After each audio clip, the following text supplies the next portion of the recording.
So, primary market research is where you collect the data firsthand. This information does not exist or on the internet or is available freely from any open source. In fact, you collect it firsthand, whether it is for your market or your product or your services. So, basically, how do you get that?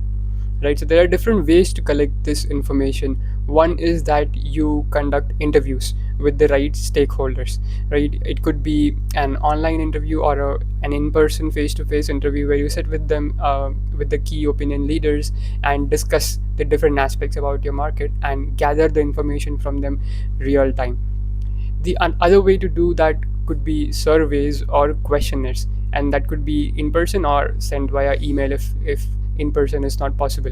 So these are surveys are basically where you just give different questions of your interest, and let the stakeholders select what are the suitable correct options as per them, and you later analyze that their answers, and make your drive your insights from that. And questionnaires could be a little bit more elaborative, where they can give more verbose answers to your questions, right? So what else can you do? So there's another unique method called as focus groups. So you must have heard of professional tasters, right? That they in food industry, they there are professionals who just sit and taste the final product profile, that's going to be released in the market if they like it, right? So essentially the focus groups are the end users of your product or services who are gathered in one place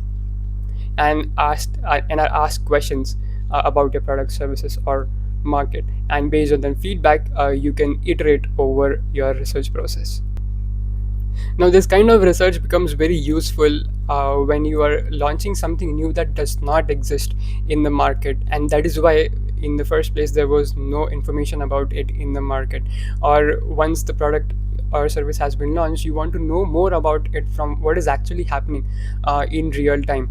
On the ground levels with respect to your products and services. So that is why primary market research is done. But when should you do it?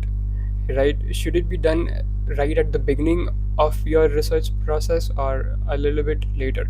So both can be done, but usually conducting a primary market research is relatively more expensive because you have to engage people uh, directly over here, and that involves incentivizing them, and so that requires a little bit of investment.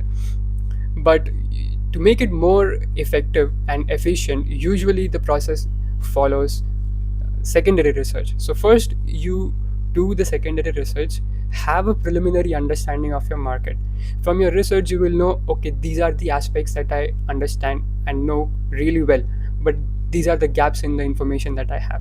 And your primary research actually complements your secondary research. It fills the gap in your secondary research that you have, and you have to drive your surveys, questionnaires, or focus group discussions to fill in those gaps, right? So now you're not just shooting in the dark with all the questions under the roof, but you could make it clear, concise, and an efficient process. So what it would take you relatively more subjects or more key opinion leader interviews. Now you could do it with less number of people and also with fewer questions, so less amount of time engagement, and all this leads to cost savings and less amount of time invested in the process. So that is how primary market research is done, and that is the impact it has on the overall market research process.